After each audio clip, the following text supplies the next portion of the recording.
जय श्री हरि, जय श्री कृष्ण। आप सभी श्रद्धालु भक्तों का हार्दिक स्वागत है। श्रीमद् भागवत महापुराण के 22वें दिन के पावन पाठ में श्रीमद् भागवत महापुराण धर्म और भक्ति और भगवान की अनंत लीलाओं का दिव्य ग्रंथ है। इसका प्रत्येक प्रसंग हमें जीवन के लिए गहन प्रेरणा देता है। ये दिन हमें सत्संग, श्रवण और ईश्वर स्मरण की महिमा का संदेश देता है। ये कथा हमें सिखाती है कि यदि अंतिम समय में भी मन भगवान में एकाग्र हो जाए तो जीवन सफल हो जाता है और आत्मा परम गति प्राप्त करती है। तो आइए हम सभी श्रद्धा और प्रेम से इस पावन कथा का श्रवण करें और भगवान की अनंत कृपा का अनुभव करें। आप वीडियो को लाइक अवश्य करें, अपने प्रियजनों के साथ साझा करें और चैनल को सब्सक्राइब करना ना भूलें ताकि ये पावन कथा अधिक से अधिक लोगों तक पहुँचे। जय श्री हरि विष्णु। श्री सुखदेव जी कहते हैं, प्रिय परीक्षित, भगवान श्री कृष्ण सबके मन की बात जानते हैं। वे ब्राह्मणों के परम भक्त, उनके क्लेशों के नाशक और संतों के एकमात्र आश्रय हैं। वे पूर्वोक्त प्रकार से उन ब्राह्मण देवता के साथ बहुत देर तक बातचीत करते रहे। अब वे अपने प्यारे सखा उन ब्राह्मण से तनिक मुस्कुराकर विनोद करते हुए बोले। उस समय भगवान उन ब्राह्मण देवता की ओर प्रेम भरी दृष्टि से देख रहे थे। भगवान श्री कृष्ण ने कहा, ब्राह्मण, आप अपने घर से मेरे लिए क्या उपहार लाए हैं? मेरे प्रेमी भक्त जब प्रेम से थोड़ी सी वस्तु भी मुझे अर्पण करते हैं तो वे मेरे लिए बहुत हो जाती है, परंतु मेरे अभक्त यदि बहुत सी सामग्री भी मुझे भेंट करते हैं तो उससे मैं संतुष्ट नहीं होता।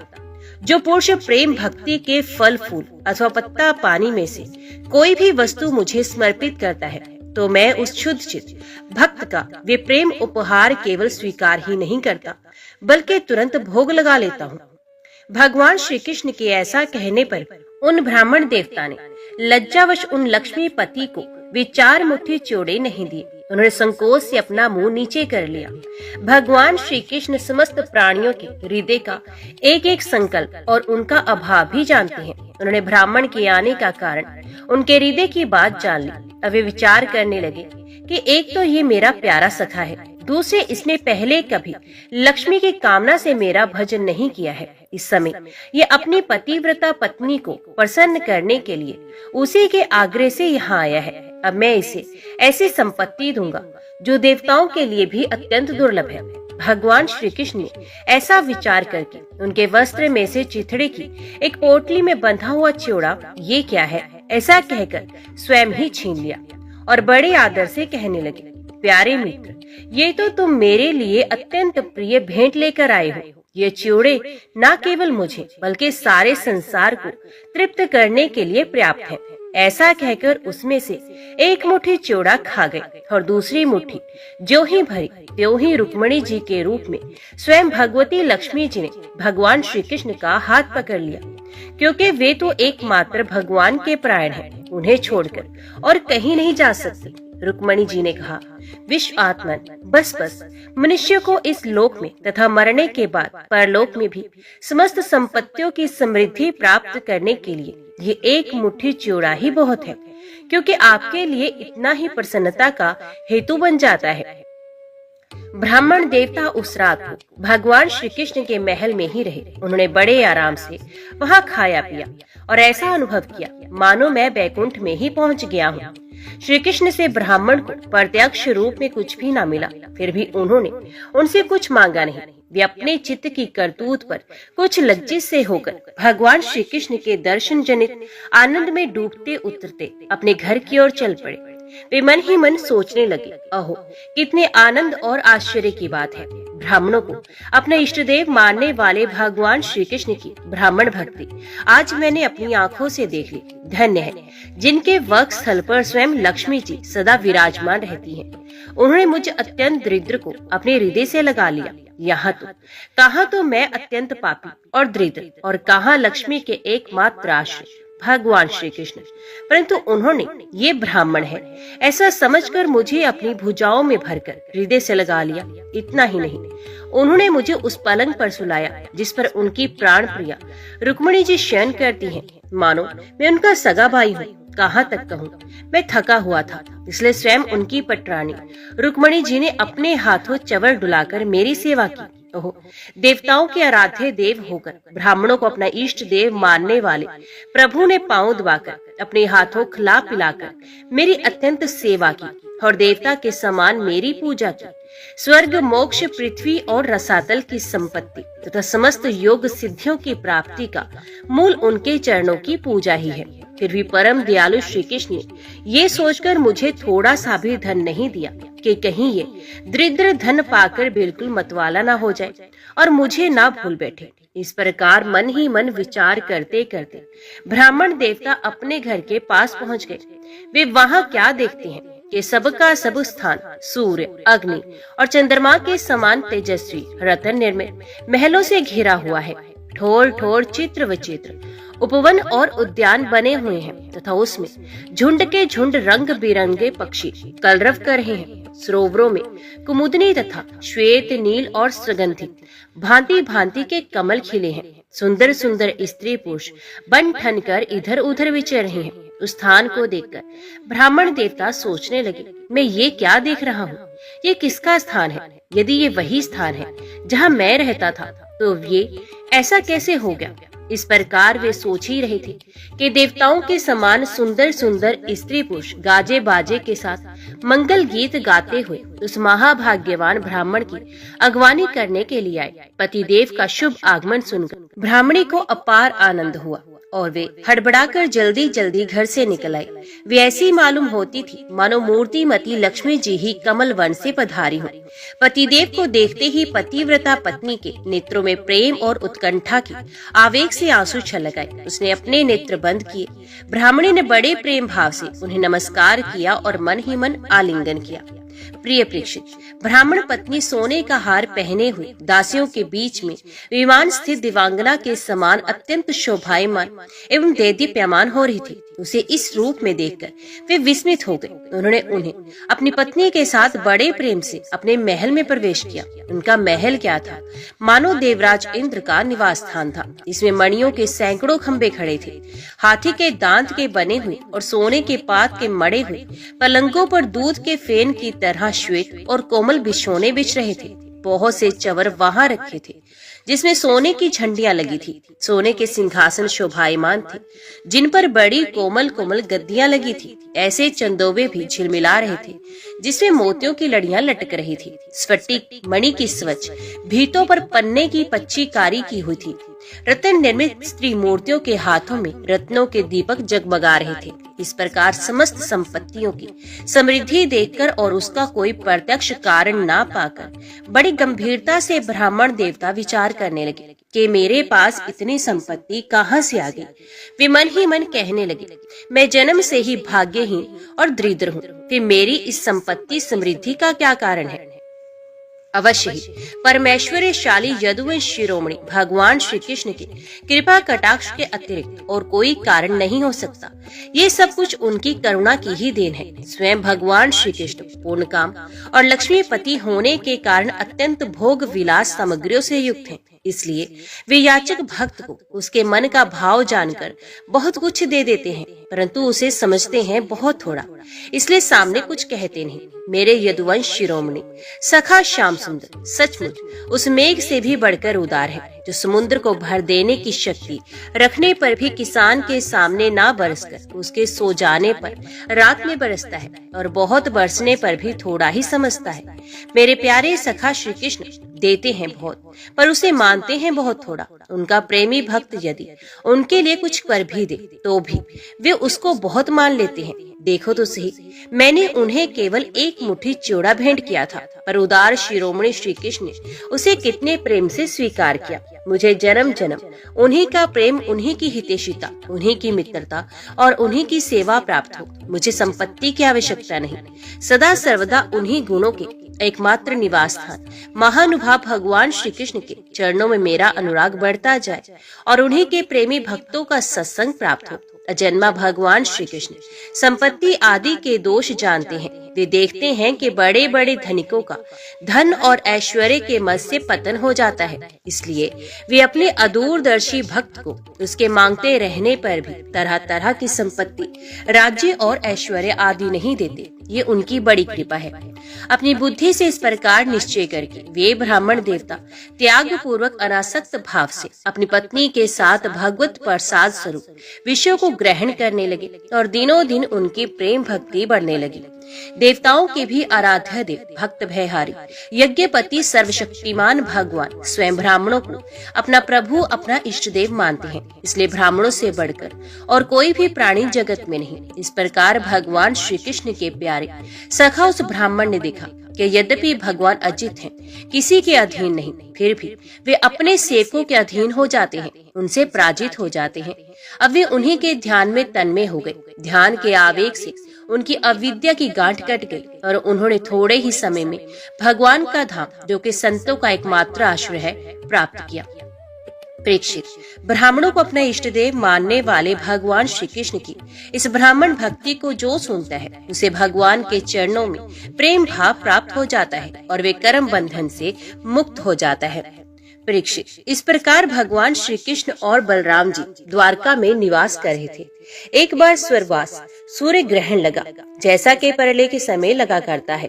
मनुष्य को ज्योतिषियों के द्वारा उस ग्रहण का पता पहले से ही चल गया था, इसलिए सब लोग अपने अपने कल्याण के उद्देश्य से पुण्य आदि उपार्जन करने के लिए समंत पंचक तीर्थ कुरुक्षेत्र में आए। समंत पंचक क्षेत्र वे है जहाँ शस्त्रधारियों में श्रेष्ठ परशुराम जी ने सारी पृथ्वी शत्रुहीन करके राजाओं की रुधिर धारा से 5-5 बड़े कुंड बना दिए थे। जैसे कोई साधारण मनुष्य अपने पाप की निवृत्ति के लिए प्रायश्चित करता है, वैसे ही सर्वशक्तिमान भगवान परशुराम ने अपने साथ कर्म का कुछ संबंध न होने पर भी लोक मर्यादा की रक्षा के लिए वहीं पर यज्ञ किया था। महान तीर्थ यात्रा के अवसर पर भारतवर्ष के सभी प्रांतों की जनता कुरुक्षेत्र आई थी।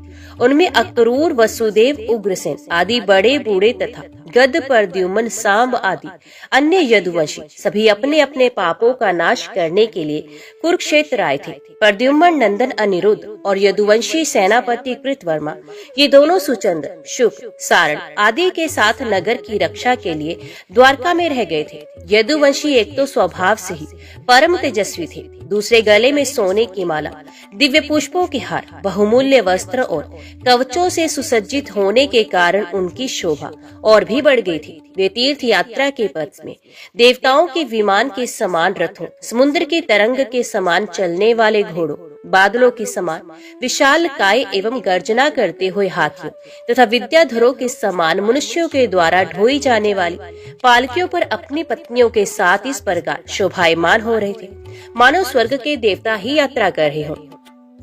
महाभाग्यवान यदुवंशियों ने कुरुक्षेत्र में पहुंचकर एकाग्रचित्त से संयम पूर्वक स्नान किया और ग्रहण के उपलक्ष्य में निश्चित काल तक उपवास किया। उन्होंने ब्राह्मणों को गोदान किया, ऐसे गोओं का दान किया जिन्हों वस्त्रों की सुंदर सुंदर झूले, पुष्प मालाएं एवं सोने की जंजीरें पहना दी गई थी। इसके बाद ग्रहण का मोक्ष हो जाने पर परशुराम जी के बनाए हुए कुंडों में यदुवंशियों ने विधि पूर्वक स्नान किया और सतपात्र ब्राह्मणों को सुंदर सुंदर पकवानों का भोजन कराया। उन्होंने अपने मन में ये संकल्प किया था कि भगवान श्री कृष्ण के चरणों में हमारी प्रेम भक्ति बनी रहे। भगवान श्री कृष्ण को ही अपना आदर्श और इष्ट देव मानने वाले यदुवंशियों ने ब्राह्मणों से अनुमति लेकर तब स्वयं भोजन किया और फिर घनी एवं ठंडी छाया वाले वृक्षों के नीचे अपनी अपनी इच्छा के अनुसार डेरा डालकर ठहर गए।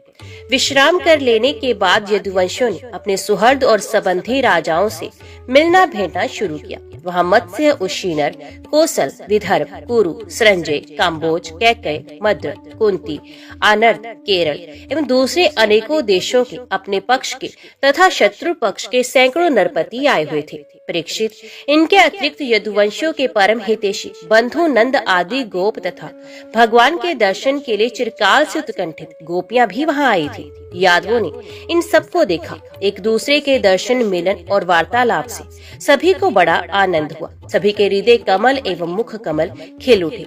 सब एक दूसरे को भुजाओं में भरकर हृदय से लगाते। उनके नेत्रों में आंसुओं की झड़ी लग जाती, रोम रोम खिल उठता। प्रेम के आवेग से बोलती बंद हो जाती और सबके सब आनंद समुद्र में डूबने उतराने लगते। पुरुषों की भांति स्त्रियां भी एक दूसरे को देखकर प्रेम और आनंद से भर गई। वे अत्यंत सौहार्द, मंद मंद मुस्कान, परम पवित्र तिरछी चितवन से देख देख कर परस्पर भेंट अंकुआर करने लगे। वे अपनी भुजाओं में भरकर केसर लगे हुए वस्त्र स्थलों को दूसरी स्त्रियों के वक्ष स्थलों से दबाती और अत्यंत आनंद का अनुभव करती। उस समय उनके नेत्रों से प्रेम की आंसू छलकने लगते। अवस्था आदि में छोटे ने बड़े बूढ़ों को प्रणाम किया और उन्होंने अपने से छोटों का प्रणाम स्वीकार किया। एक दूसरे का स्वागत करके तथा कुशल मंगल आदि पूछकर फिर श्री कृष्ण की मधुर लीलाएं आपस में कहने सुनने लगे। कुंती, वसुदेव आदि अपने भाइयों बहनों, उनके पुत्रों, माता पिता, भाभियों और भगवान श्री कृष्ण को देखकर तथा उनसे बातचीत करके अपना सारा दुख भूल गए। कुंती ने वसुदेव जी से कहा, भैया मैं सचमुच बड़ी अभागिन हूँ, मेरी एक भी साध पूरी न हुई। आप जैसे साधु स्वभाव सज्जन भाई आपत्ति के समय मेरी सुध भी ना ले, इससे बढ़कर दुख की बात क्या होगी। भैया विधाता जिसके बाएं हो जाता है उसे स्वजन संबंधी पुत्र और माता पिता भी भूल जाते हैं, इसमें आप लोगों का कोई दोष नहीं। वसुदेव जी ने कहा, बहन उलाहना मत दो, इसे बिलग ना मानो, सभी मनुष्य देव के खिलौने हैं। ये संपूर्ण लोक ईश्वर के वश में रहकर कर्म करता है और उसका फल भोगता है। बहन कंस से सताए जाकर हम लोग इधर उधर अनेक दिशाओं में भागे हुए थे। अभी कुछ ही दिन हुए हैं, ईश्वर कृपा से हम सब पुनः अपना स्थान प्राप्त कर सके हैं। परीक्षित, वहाँ जितने भी नरपति आए थे, वसुदेव, उग्रसेन आदि यदुवंशी ने उनका खूब सम्मान सत्कार किया। वे सब भगवान श्री कृष्ण का दर्शन पाकर परम आनंद और शांति का अनुभव करने लगे। भीष्म पितामह, द्रोणाचार्य, धृतराष्ट्र, दुर्योधन आदि पुत्रों के साथ गांधारी, पत्नियों के साथ युधिष्ठिर आदि पांडव, कुंती, संजय, विदुर, कृपाचार्य, कुंती भोज, विराट, भीष्मक, महाराज नगनजित, पुरुजित, द्रुपद, शल्य, धृष्टकेतु, काशी नरेश, दम घोष, विशालाक्ष, मिथिला नरेश, मद्र नरेश, केकई नरेश, युधामन्यु, सुशर्मा अपने पुत्रों के साथ, बाहलिक और दूसरे भी युधिष्ठिर के अनुयायी नरपति भगवान श्री कृष्ण का परम सुंदर श्रीनिकेतन विग्रह और उनकी रानियों को देखकर अत्यंत विस्मित हो गए। अब वे बलराम जी तथा भगवान श्री कृष्ण से भली भांति सम्मान प्राप्त करके बड़े आनंद से श्री कृष्ण के स्वजनों यदुवंशियों की प्रशंसा करने लगे। उन लोगों ने मुख्यतः उग्रसेन जी को संबोधित करते हुए कहा, भोजराज उग्रसेन जी, सच पूछे तो इस जगत के मनुष्यों में आप लोगों का जीवन ही सफल है, धन्य है, धन्य है। क्योंकि जिन श्री कृष्ण का दर्शन बड़े बड़े योगियों के लिए दुर्लभ है, उन्हीं को आप लोग नित्य निरंतर देखते रहते हैं। वेदों ने बड़े आदर के साथ भगवान श्री कृष्ण की कीर्ति का गान किया है। उनके चरण धोवन का जल, गंगा जल, उनकी वाणी, शास्त्र और उनकी कीर्ति इस जगत को अत्यंत पवित्र कर रही है। अभी हम लोगों के जीवन की ही बात है। समय के फेर से पृथ्वी का सारा सौभाग्य नष्ट हो चुका था, परंतु उनके चरण कमलों के स्पर्श से पृथ्वी में फिर समस्त शक्तियों का संचार हो गया है और अब वे फिर हमारी समस्त अभिलाषाओं, मनोरथों को पूर्ण करने लगे। उग्रसेन जी, आप लोगों का श्री कृष्ण के साथ वैवाहिक एवं गोत्र संबंध है। यही नहीं, आप हर समय उनका दर्शन और स्पर्श प्राप्त करते हैं, उनके साथ चलते हैं, बोलते हैं, सोते हैं, बैठते हैं, खाते पीते हैं। जो तो आप लोग गृहस्थी की झंझटों में फंसे रहते हैं, जो नरक का मार्ग है, परंतु आप लोगों के घर वे सर्वव्यापक विष्णु भगवान मूर्तिमान रूप से निवास करते हैं, जिनके दर्शन मात्र से स्वर्ग और मोक्ष तक की अभिलाषा मिट जाती है। परीक्षित, जब नंद बाबा को ये बात मालूम हुई कि श्री कृष्ण आदि यदुवंशी कुरुक्षेत्र में आए हैं, तब वे गोपों के साथ अपनी सारी सामग्री गाड़ियों पर लादकर अपने प्रिय श्री कृष्ण, बलराम आदि को देखने के लिए वहां आए। नंद आदि गोपों को देखकर सबके सब यदुवंशी आनंद से भर गए। इस प्रकार उठ खड़े हुए मानो मृत शरीर में प्राणों का संचार हो गया हो। ये लोग एक दूसरे से मिलने के लिए बहुत दिनों से आतुर हो रहे थे, इसलिए एक दूसरे को बहुत देर तक अत्यंत गाढ़ भाव से आलिंगन करते रहे। वसुदेव जी ने अत्यंत प्रेम और आनंद से विवल होकर नंद जी को हृदय से लगाया। उन्हें एक एक करके सारी बातें याद हुई। कंस किस प्रकार उन्हें सताता था और किस प्रकार उन्होंने अपने पुत्र को गोकुल में ले जाकर नंद जी के घर रख दिया था। भगवान श्री कृष्ण और बलराम जी ने माता यशोदा और पिता नंद जी के हृदय उनके चरणों में प्रणाम किया। परीक्षित, उस समय प्रेम के उद्रेक से दोनों भाइयों का गला रुंध गया, वे कुछ भी बोल ना सके। महाभाग्यवती यशोदा जी और नंद बाबा ने दोनों पुत्रों को अपनी गोद में बैठा लिया और भुजाओं से उनका गाढ़ आलिंगन किया। उसके हृदय में चिरकाल तक ना मिलने का जो दुख था वे सब मिट गया। रोहिणी और देवकी जी ने वज्रेश्वर यशोदा को अपनी अखबार में भर लिया। यशोदा जी ने उन लोगों के साथ मित्रता का जो व्यवहार किया था उसका स्मरण करके दोनों का गला भराया। वे यशोदा जी से कहने लगे, यशोदा रानी, आपने वज्रेश्वर नंद जी ने हम लोगों के साथ जो मित्रता का व्यवहार किया है वे कभी मिटने वाला नहीं। उसका बदला इंद्र का ऐश्वर्य पाकर भी हम किसी प्रकार नहीं चुका सकते। नंद रानी रानी जी, भला ऐसा कौन सा कृतघ्न है जो आपकी उस उपकार को भूल सके। देवी, जिस बलराम और श्री कृष्ण ने अपने माँ बाप को देखा तक नहीं था और उनके पिता ने धरोहर के रूप में इन्हें आप दोनों के पास रख छोड़ा था, उसमें आपने इन दोनों की इस प्रकार रक्षा की जैसे पलके पुतलियों की करती हैं, तथा आप लोगों ने ही इन्हें खिलाया पिलाया, दुलार किया और रिझाया। इनके मंगल के लिए अनेकों प्रकार के उत्सव मनाए। सच पूछिए तो इनके माँ बाप आप ही लोग हैं। आप लोगों की देख रेख में इन्हें किसी की आंच तक नहीं लगी। ये सर्वथा निर्भय रहे। ऐसा करना आप लोगों के अनुरूप ही था, क्योंकि सत्पुरुषों की दृष्टि में अपने पराये का भेदभाव नहीं रहता। नंद रानी जी, सचमुच आप लोग परम संत हैं। परीक्षित, मैं कह चुका हूँ कि गोपियों के परम प्रियतम जीवन सर्वस्व श्री कृष्ण ही थे। जब उनके दर्शन के समय नेत्रों की पलकें गिर पड़ती, तब वे पलकों को बनाने वालों को ही कोसने लगते। उन्हीं प्रेम की मूर्ति गोपियों को आज बहुत दिनों के बाद भगवान श्री कृष्ण का दर्शन हुआ। उनके मन में इसके लिए कितनी लालसा थी, इसका अनुमान भी नहीं किया जा सकता। उन्होंने नेत्रों के रास्ते अपने प्रियतम श्री कृष्ण को हृदय ले जाकर गाढ़ आलिंगन किया और मन ही मन आलिंगन करते करते तन्मय हो गए।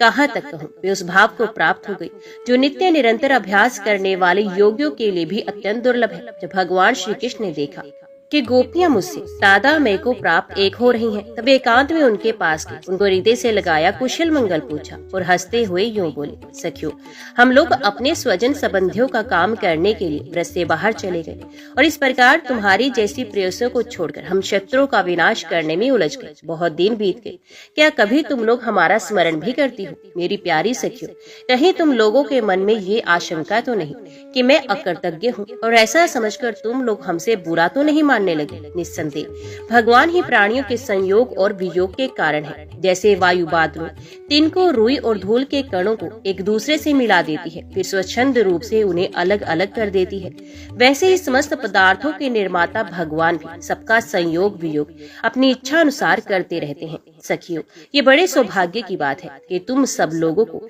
मेरा वे प्रेम प्राप्त हो चुका है जो मेरी ही प्राप्ति कराने वाला है, क्योंकि मेरे प्रति की हुई प्रेम भक्ति प्राणियों को अमृतम परम आनंद धाम प्रदान करने में समर्थ है। प्यारी गोपियों, जैसे घट पट आदि जितने भी भौतिक पदार्थ हैं, उनके आदि अंत और मध्य में, बाहर और भीतर उनके मूल कारण पृथ्वी, जल, वायु, अग्नि तथा आकाश ही ओत प्रोत हो रहे हैं, वैसे ही जितने भी पदार्थ हैं उनके पहले पीछे बीच में, बाहर और भीतर केवल मैं ही मैं हूँ।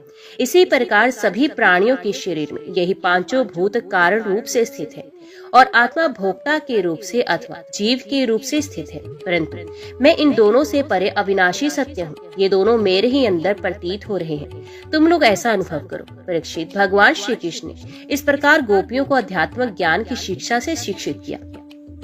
उसी उपदेश के बार बार स्मरण से गोपियों का जीवकोश लिंग शरीर नष्ट हो गया और वे भगवान से एक हो गई, भगवान को ही सदा सर्वदा के लिए प्राप्त हो गई। उन्होंने कहा कि कमलनाथ, अगध बोध संपन्न बड़े बड़े योगेश्वर अपने हृदय कमल में आपके चरण कमलों का चिंतन करते रहते हैं। जो लोग संसार के कुएं में गिरे हुए हैं, उन्हें उससे निकलने के लिए आपके चरण कमल ही एकमात्र अवलंबन है। प्रभु, आप ऐसी कृपा कीजिए कि आपका चरण कमल घर गृहस्थी के काम करते रहने पर भी सदा सर्वदा हमारे हृदय में विराजमान रहे। हम एक क्षण के लिए भी उसे ना भूलें।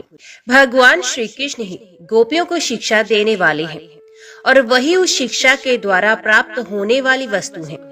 इसके पहले जैसा कि वर्णन किया गया है, भगवान श्री कृष्ण ने उन पर महान अनुग्रह किया। अब उन्होंने धर्मराज युधिष्ठिर तथा अन्य समस्त संबंधियों से कुशल मंगल पूछा। भगवान श्री कृष्ण के चरण कमलों का दर्शन करने से ही उनके सारे अशुभ नष्ट हो चुके थे। अब जब भगवान श्री कृष्ण ने उनका सत्कार किया, कुशल मंगल पूछा, तब वे अत्यंत आनंदित होकर उनसे कहने लगे, भगवान, बड़े बड़े महापुरुष मन ही मन आपके चरणार विंद का मकरंद रस पान करते रहते हैं। कभी कभी उनके मुख कमल से लीला कथा के रूप में बेरस छलक पड़ता है। प्रभु, वे इतना अद्भुत दिव्य रस है कि कोई भी प्राणी उसको पी ले तो वे जन्म मृत्यु के चक्कर में डालने वाली विस्मृति अथवा अविद्या को नष्ट कर देता है। उसी रस को जो लोग अपने कानों के दोनों में भर भर कर जी भर पीते हैं, उनके अमंगल की आशंका ही क्या है। भगवान, आप एक रस ज्ञान स्वरूप और अखंड आनंद के समुद्र हैं।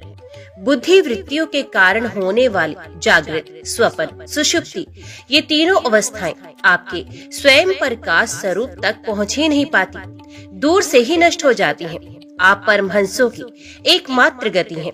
समय के फेर से वेदों का ह्रास होते देखकर उसकी रक्षा के लिए आपने अपनी अचिंत्य योग माया के द्वारा मनुष्य का सा शरीर ग्रहण किया है। हम आपके चरणों में बार बार नमस्कार करते हैं। परीक्षित, जिस समय दूसरे लोग इस प्रकार भगवान श्री कृष्ण की स्तुति कर रहे थे, उसी समय यादव और कौरव कुल की स्त्रियां एकत्रित होकर आपस में भगवान की त्रिभुवन विख्यात लीलाओं का वर्णन कर रही थी। अब मैं तुम्हें उन्हीं की बातें सुनाता हूँ। द्रौपदी ने कहा, हे रुक्मणी, भद्रे, हे जाम्बती, सत्य, हे सत्यभामे, कालिंदी, शैव्य, लक्ष्मणे, रोहिणी और अन्यान्य श्री कृष्ण पत्नी, तुम लोग हमें ये तो बताओ कि स्वयं भगवान श्री कृष्ण ने अपनी माया से लोगों का अनुकरण करते हुए तुम लोगों का किस प्रकार पाणी ग्रहण किया। रुक्मणी जी ने कहा, द्रौपदी जी, जरासंध आदि सभी राजा चाहते थे कि मेरा विवाह शिशुपाल के साथ हो। इसके लिए सभी शस्त्रास्त्र से सुसज्जित होकर युद्ध के लिए तैयार थे, परंतु भगवान मुझे वैसे ही हर लाए जैसे सिंह बकरी और भेड़ों के झुंड में से अपना भाग छीन ले जाए। क्यों ना हो, जगत में जितने भी अजय वीर हैं, उनके मुकुटों पर इन्हीं की चरण धूलि शोभायमान होती है। द्रौपदी जी, मेरी तो यही अभिलाषा है कि भगवान के वे ही समस्त संपत्ति और सौंदर्यों के आश्रय चरण कमल जन्म जन्म मुझे आराधना करने के लिए प्राप्त होते रहे। मैं उन्हीं की सेवा में लगी रहूं। सत्यभामा ने कहा, द्रौपदी जी, मेरे पिताजी अपने भाई परसेन की मृत्यु से बहुत दुखी हो रहे थे, अतः उन्होंने उनके वध का कलंक भगवान पर ही लगाया। उस कलंक को दूर करने के लिए भगवान ने ऋषराज जामवान पर विजय प्राप्त की और वे रतन लाकर मेरे पिता को दे दिया। अब तो मेरे पिताजी मिथ्या कलंक लगाने के कारण डर गए, अतः यद्यपि वे दूसरे को मेरा वाग्दान कर चुके थे, फिर भी उन्होंने मुझे स्मैंतिक मणि के साथ भगवान के चरणों में ही समर्पित कर दिया। जामवती ने कहा, द्रौपदी जी, मेरे पिता ऋषराज जामवान को इस बात का पता नहीं था कि यही मेरे स्वामी भगवान सीतापति हैं, इसलिए वे इनसे 27 दिन तक लड़ते रहे। परंतु जब परीक्षा पूरी हुई, उन्होंने जान लिया कि ये भगवान राम ही हैं। तब इनके चरण कमल पकड़कर स्मैंतिक मणि के साथ उपहार के रूप में मुझे भी समर्पित कर दिया। मैं यही चाहती हूँ कि जन्म जन्म इन्हीं की दासी बनी रहूं।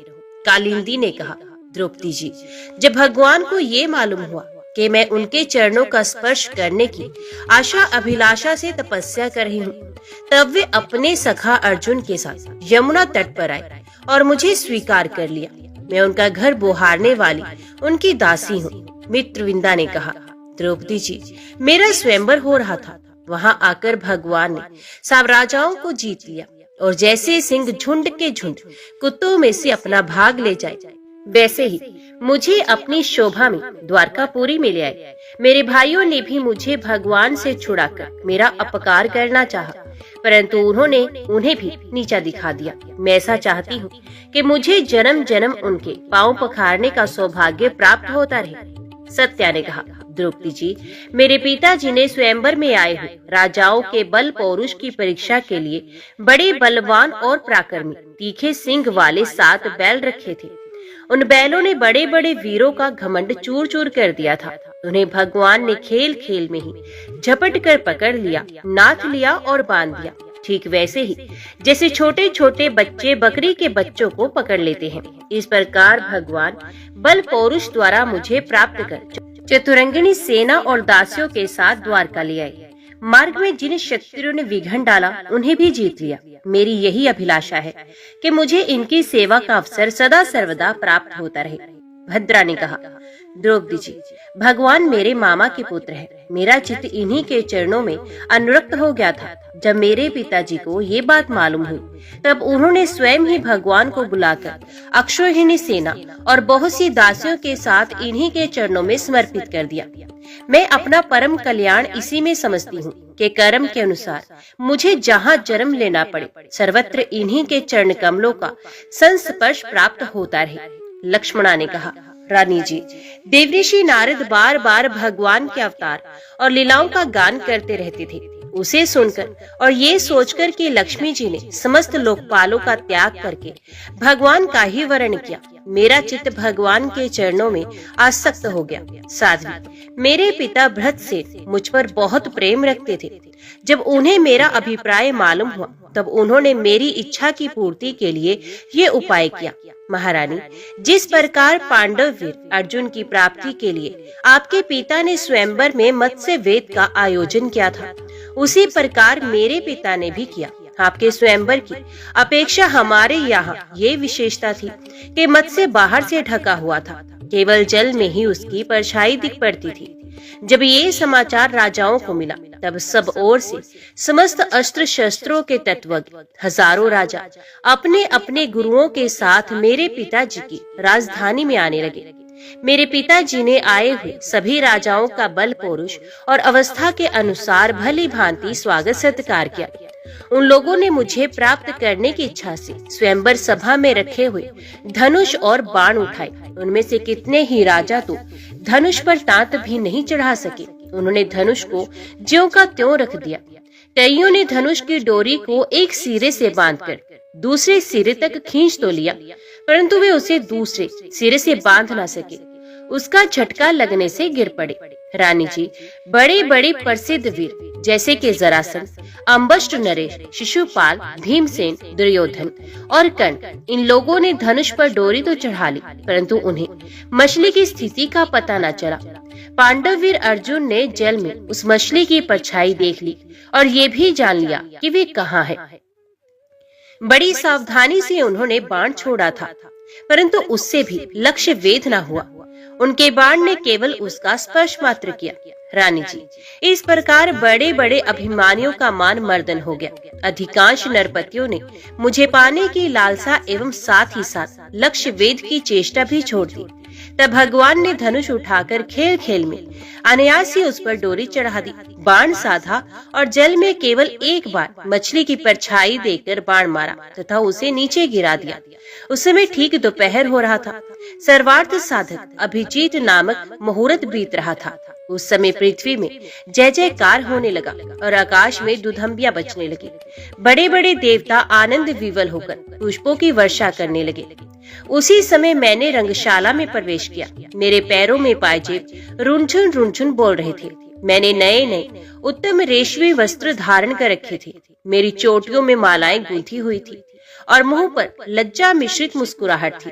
मैं अपने हाथों में रत्नों का हार लिए हुए थी, जो बीच बीच में लगे हुए सोने के कारण और भी दमक रहा था। उस समय मेरा मुखमंडल घनी घुंघराली अलकों से सुशोभित हो रहा था तथा कपोलों पर कुंडलों की आभा पड़ने से वे और भी दमक उठा था। मैंने एक बार अपना मुख उठाकर चंद्रमा की किरणों के समान सुशीतल हास्य रेखा और तिरछी चितवन से चारों ओर बैठे हुए राजाओं की ओर देखा। फिर धीरे से अपनी वरमाला भगवान के गले में डाल दी। ये तो कह ही चुकी हूँ कि मेरा हृदय पहले से ही भगवान के प्रति अनुरक्त था। मैंने ज्यों ही वरमाला पहनाई त्यों ही मृदंग, पखावज, शंख, ढोल, नगारे आदि बाजे बजने लगे। नट और नर्तकियां नाचने लगी, गवैये गाने लगे। जब मैंने इस प्रकार अपने स्वामी प्रियतम भगवान को वरमाला पहना दी, उन्हें वरण कर लिया, तब कामातुर राजाओं को बड़ा डाह हुआ। वे बहुत ही चिढ़ गए। चतुर्भुज भगवान ने अपने श्रेष्ठ 4 घोड़ों वाले रथ पर मुझे चढ़ा लिया और हाथ में शारंग धनुष लेकर तथा कवच पहनकर युद्ध करने के लिए वे रथ पर खड़े हो गए। पर रानी जी, दारुक ने सोने के साज सामान से लदे हुए रथ को सब राजाओं के सामने ही द्वारका के लिए हाँक दिया। जैसे कोई सिंह हरणियों के बीच में अपना भाग ले जाता है, उनमें से कुछ राजाओं ने धनुष लेकर युद्ध के लिए सज धज कर इस उद्देश्य से रास्ते में पीछा भी किया कि हम भगवान को रोक लें। परंतु रानी जी, उनकी चेष्टा ठीक वैसी ही थी जैसे कुत्ते सिंह को रोकना चाहे। शारंग धनुष के छूटे हुए तीरों से किसी की बाह कट गई तो किसी के पैर कट गए और किसी की गर्दन ही उतर गई। बहुत से लोग तो उस रणभूमि में ही सदा के लिए सो गए और बहुत से युद्ध भूमि छोड़कर भाग खड़े हुए। तदंतर यदुवंश शिरोमणि भगवान ने सूर्य की भांति अपने निवास स्थान स्वर्ग और पृथ्वी में सर्वत्र प्रशंसित द्वारका नगरी में प्रवेश किया। उस दिन वे विशेष रूप से सजाई गई थी। इतनी झंडियां, पताकाएं और तोरण लगाए गए थे कि उनके कारण सूर्य का प्रकाश धरती तक नहीं आ पाता था। मेरी अभिलाषा पूर्ण हो जाने से पिताजी को बहुत प्रसन्नता हुई। उन्होंने अपने हितैषी सुहृदों, सगे संबंधियों और भाई बंधुओं को बहुमूल्य वस्त्र, आभूषण, शैया, आसन और विविध प्रकार की सामग्रियां देकर सम्मानित किया। भगवान परिपूर्ण है, तथापि मेरे पिताजी ने प्रेमवश उन्हें बहुत सी दासियां, सब प्रकार की संपत्तियां, सैनिक, हाथी, रथ, घोड़े एवं बहुत से बहुमूल्य अस्त्र शस्त्र समर्पित किए। हमने पूर्व जन्म में सबकी आसक्ति छोड़कर कोई बहुत बड़ी तपस्या की होगी, तभी तो हम इस जन्म में आत्माराम भगवान की गृहदासियां हुई हैं। 16,000 पत्नियों की ओर से रोहिणी जी ने कहा, भौमासुर ने दिग्विजय के समय बहुत से राजाओं को जीतकर उनकी कन्या हम लोगों को अपने महल में बंदी बना रखा था। भगवान ने ये जानकर युद्ध में भौमासुर और उसकी सेना का संहार कर दिया और स्वयं पूर्ण काम होने पर भी उन्होंने हम लोगों को वहां से छुड़ाया तथा पाणी ग्रहण करके अपनी दासी बना लिया। रानी जी, हम सदा सर्वदा उनके उन्हीं चरण कमलों का चिंतन करती रहती हैं, जो जन्म मृत्यु रूप संसार से मुक्त करने वाले हैं। साध्वी द्रौपदी जी, हम साम्राज्य, इंद्रपद अथवा इन दोनों के भोग, अणिमा आदि ऐश्वर्य, ब्रह्मा का पद, मोक्ष अथवा सालोक्य, सारूप्य आदि मुक्तियां कुछ भी नहीं चाहती। हम केवल इतना ही चाहती हैं कि अपने प्रियतम प्रभु के सुकोमल चरण कमलों की वे श्रीरज सर्वदा अपने सर पर वहन किया करें, जो लक्ष्मी जी के वक्ष स्थल पर लगी हुई है, केसर की सुगंध से युक्त है। उदार शिरोमणि भगवान के जिन चरण कमलों का स्पर्श उनके गो चराते समय गोप गोपियां, भीलने, तिनके और घास लताएं तक करना चाहती थी, उन्हीं की हमें भी चाह है। परीक्षित, सर्वात्मा भक्त भयहारी भगवान श्री कृष्ण के प्रति उनकी पत्नियों का कितना प्रेम है, ये बात कुंती, गांधारी, द्रौपदी, सुभद्रा, दूसरी राजपत्नियों और भगवान की प्रियतमा गोपियों ने भी सुनी। सबकी सब उनका ये अलौकिक प्रेम देखकर अत्यंत मुग्ध, अत्यंत विस्मित हो गई। सबके नेत्रों में प्रेम की आंसू छलक आए। इस प्रकार जिस समय स्त्रियों से स्त्रियां और पुरुषों से पुरुष बातचीत कर रहे थे, उसी समय बहुत से ऋषि मुनि भगवान श्री कृष्ण और बलराम जी का दर्शन करने के लिए वहां आए। उनमें प्रधान ये थे श्री कृष्ण द्वैपायन व्यास, देवऋषि नारद, च्यवन, देवल, असित, विश्वामित्र, शतानंद, भरद्वाज, गौतम अपने शिष्यों के साथ भगवान परशुराम, वशिष्ठ, गालव, भृगु, पुलस्त्य, कश्यप, अत्रि, मार्कंड, बृहस्पति, द्वित, त्रित, एकत, सनक, सनंदन, सनातन, सनंत कुमार, अंगीरा, अगस्त्य, याज्ञवल्क्य और वामदेव इत्यादि ऋषियों को देखकर पहले से बैठे हुए नरपतिगण, युधिष्ठिर आदि पांडव, भगवान श्री कृष्ण और बलराम जी सहसा उठकर खड़े हो गए और सबने उन विश्व वंदित ऋषियों को प्रणाम किया। इसके बाद स्वागत, आसन, पादम, अर्घ्य, पुष्पमाला, धूप और चंदन आदि से सब राजाओं ने तथा बलराम जी के साथ स्वयं भगवान श्री कृष्ण ने उन सब ऋषियों की विधि पूर्वक पूजा की। जब सब ऋषि मुनि आराम से बैठ गए, तब धर्म रक्षा के लिए अवतीर्ण भगवान श्री कृष्ण ने उनसे कहा। उस समय वे बहुत बड़ी सभा चुपचाप भगवान का भाषण सुन रही थी। भगवान श्री कृष्ण ने कहा, धन्य है, हम लोगों का जीवन सफल हो गया। आज जन्म लेने का हमें पूरा पूरा फल मिल गया, क्योंकि जिन योगेश्वरों का दर्शन बड़े बड़े देवताओं के लिए भी अत्यंत दुर्लभ है, उन्हीं का दर्शन हमें प्राप्त हुआ। जिन्होंने बहुत थोड़ी तपस्या की और जो लोग अपने इष्ट देव को समस्त प्राणियों के हृदय में ना देखते, केवल मूर्ति विशेष में ही उनका दर्शन करते हैं, उन्हें आप लोगों के दर्शन, स्पर्श, कुशल प्रश्न, प्रणाम और पाद पूजन आदि का सुअवसर भला कब मिल सकता है। केवल जल में तीर्थ ही तीर्थ नहीं कहलाते, केवल मिट्टी या पत्थर की प्रतिमाएं ही देवता नहीं होती। संत पुरुष ही वास्तव में तीर्थ और देवता है, क्योंकि उनका बहुत समय तक सेवन किया जाए तब वे पवित्र हैं। परंतु संत पुरुष तो दर्शन मात्र से ही कृतार्थ कर देते हैं। अग्नि, सूर्य, चंद्रमा, तारे, पृथ्वी, जल, आकाश, वायु, वाणी और मन के अधिष्ठात्र देवता उपासना करने पर भी पाप का पूरा पूरा नाश नहीं कर सकते, क्योंकि उनकी उपासना से भेद बुद्धि का नाश नहीं होता और वे और भी बढ़ती हैं। परंतु यदि 2 घड़ी भी ज्ञानी महापुरुषों की सेवा की जाए तो वे सारे पाप ताप मिटा देते हैं। क्योंकि वे भेद बुद्धि के विनाशक है, महात्माओं और सभासदों।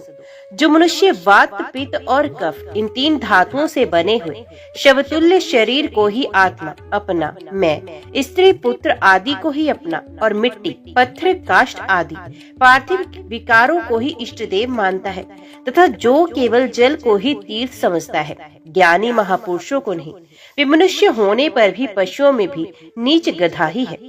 परीक्षित, भगवान श्री कृष्ण अखंड ज्ञान संपन्न है। उनका ये गूढ़ भाषण सुनकर सबके सब ऋषि मुनि चुप रह गए। उनकी बुद्धि चक्कर में पड़ गई।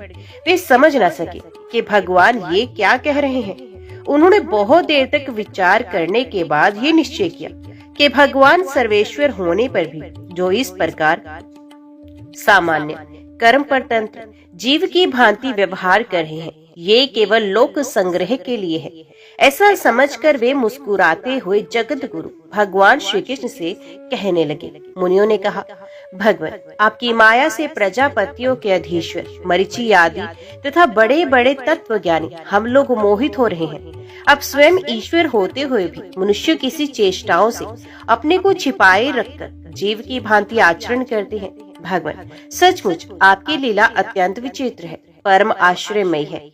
जैसे पृथ्वी अपने विकारों, वृक्ष, पत्थर, घट आदि के द्वारा बहुत से नाम और रूपों को ग्रहण करती है, वास्तव में वे एक ही है, वैसे ही आप एक और चेष्टाहीन होने पर भी अनेक रूप धारण करते हैं और अपने आप से इस जगत की रचना, रक्षा और संहार करते हैं। पर ये सब करते हुए भी इन कर्मों से लिप्त नहीं होते जो सजातीय, विजातीय और स्वगत भेद शून्य एक रस अनंत है। उसका ये चरित्र लीला मात्र नहीं तो और क्या है। धन्य है आपकी ये लीला।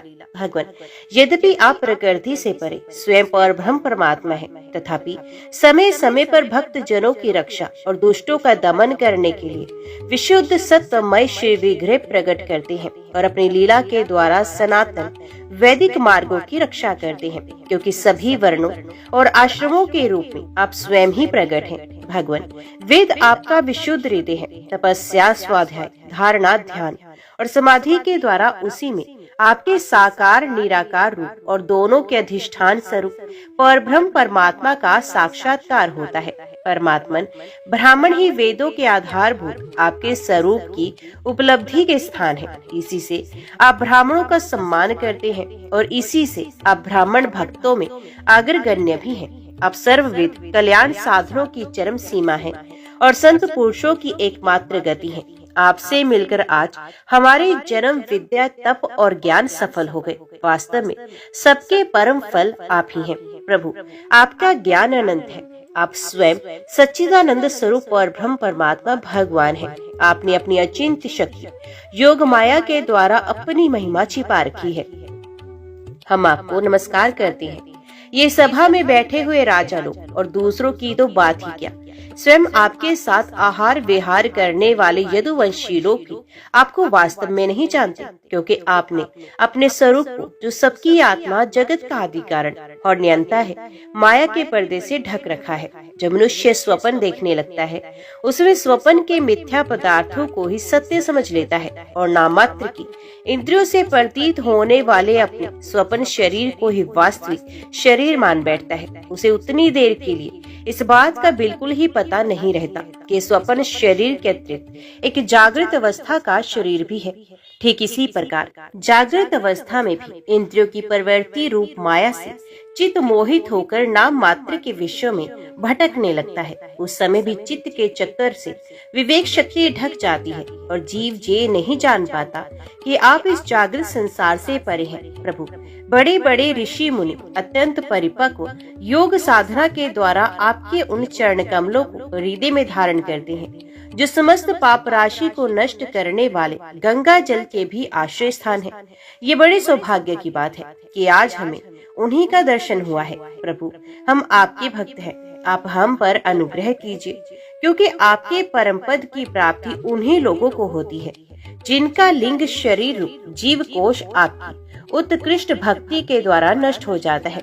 राजर्षि, भगवान की इस प्रकार स्तुति करके उनसे राजा धृतराष्ट्र से तथा धर्मराज युधिष्ठिर जी से अनुमति लेकर उन लोगों ने अपने अपने आश्रम पर जाने का विचार किया। परम यशस्वी वसुदेव जी उनका जाने का विचार देखकर उनके पास आए और उन्हें प्रणाम किया और उनके चरण पकड़कर बड़ी नम्रता से निवेदन करने लगे। वसुदेव जी ने कहा, ऋषियों, आप लोग सर्वदेव स्वरूप हैं। मैं आप लोगों को नमस्कार करता हूँ। आप लोग कृपा करके मेरी एक प्रार्थना सुन लीजिए। वे ये है कि जिन कर्मों के अनुष्ठान से कर्मों और कर्म वासनाओं का अत्यंत नाश मोक्ष हो जाए, उनका आप मुझे उपदेश दीजिए। नारद जी ने कहा, ऋषियों, ये कोई आश्चर्य की बात नहीं कि वसुदेव जी श्री कृष्ण को अपना बालक समझकर शुद्ध जिज्ञासा के भाव से अपने कल्याण का साधन हम लोगों से पूछ रहे हैं। संसार में बहुत पास रहना मनुष्यों के अनादर का कारण हुआ करता है। देखते हैं, गंगा तट पर रहने वाला पुरुष गंगा जल को छोड़कर अपनी शुद्धि के लिए दूसरे तीर्थ में जाता है। श्री कृष्ण की अनुभूति समय के फेर से होने वाली जगत की सृष्टि, स्थिति और प्रलय से मिटने वाली नहीं है। वे स्वतः किसी दूसरे निमित्त से, गुणों से और किसी से भी क्षीण नहीं होती। उनका ज्ञान में स्वरूप अविद्या, राग द्वेष आदि क्लेश, पुण्य पापमय कर्म, सुख दुख आदि कर्म फल तथा सत्व आदि गुणों के प्रवाह से खंडित नहीं है। वे स्वयं अद्वितीय परमात्मा है। जब वे अपने आप को अपनी ही शक्तियों, प्राण आदि से ढक लेते हैं, तब मूर्ख लोग ऐसा समझते हैं कि वे ढक गए, जैसे बादल कोहरा या ग्रहण के द्वारा अपने नेत्रों के ढक जाने पर सूर्य को ढका हुआ मान लेता है। इसके बाद ऋषियों ने भगवान श्री कृष्ण, बलराम जी और अन्य राजाओं के सामने ही वसुदेव जी को संबोधित करके कहा, कर्मों के द्वारा कर्म वासनाओं और कर्म फलों का अत्यंतिक नाश करने का सबसे अच्छा उपाय ये है कि यज्ञ आदि के द्वारा समस्त यज्ञों के अधिपति भगवान विष्णु की श्रद्धा पूर्वक आराधना करें। त्रिकालदर्शी ज्ञानियों ने शास्त्र दृष्टि से यही चित्त की शांति का उपाय, सुगम मोक्ष साधन और चित्त में आनंद का उल्लास करने वाला धर्म बताया है। अपने न्याय उपार्जित धन से श्रद्धा पूर्वक पुरुषोत्तम भगवान की आराधना करना ही द्विजातीय ब्राह्मण, क्षत्रिय और वैश्य गृहस्थ के लिए परम कल्याण का मार्ग है। वसुदेव जी, विचारवान पुरुष को चाहिए कि यज्ञ, दान आदि के द्वारा धन की इच्छा को, गृहस्थोचित भोगों द्वारा स्त्री पुत्र की इच्छा को और काल क्रम से स्वर्ग आदि भोग भी नष्ट हो जाते हैं। इस विचार से लोकेशना को त्याग किया। इस प्रकार धीर पुरुष घर में रहते हुए ही तीनों प्रकार की ऐशनाओं, इच्छाओं का परित्याग करके तपोवन का रास्ता लिया करते हैं। समर्थ वसुदेव जी, ब्राह्मण, क्षत्रिय और वैश्य, ये तीनों देवता ऋषि और पितरों का ऋण लेकर ही पैदा होते हैं। इनके ऋणों से छुटकारा मिलता है यज्ञ, अध्ययन और संतान उत्पत्ति से। इनसे उऋण हुए बिना ही जो संसार का त्याग करता है, उसका पतन हो जाता है। परम बुद्धिमान वसुदेव जी, आप अब तक ऋषि और पितरों के ऋण से तो मुक्त हो चुके हैं। अब यज्ञों के द्वारा देवताओं का ऋण चुका दिया और इस प्रकार सबसे उऋण होकर गृह त्याग कर दीजिए, भगवान की शरण हो जाइए। वसुदेव जी, आपने अवश्य ही परम भक्ति से जगदीश्वर भगवान की आराधना की है, तभी तो वे आप दोनों के पुत्र हुए हैं। परीक्षित, परम मनस्वी वसुदेव जी ने ऋषियों की ये बात सुनकर उनके चरणों में सर रखकर प्रणाम किया, उन्हें प्रसन्न किया और यज्ञ के ऋत्विजों के रूप में उनका वरण कर लिया। राजन, जब इस प्रकार वसुदेव जी ने धर्म पूर्वक ऋषियों का वरण कर लिया, तब उन्होंने पुण्य क्षेत्र कुरुक्षेत्र में परम धार्मिक वसुदेव जी के द्वारा उत्तमोत्तम सामग्री से युक्त यज्ञ करवाए। ओम नमो भगवते वासुदेवाय नमः।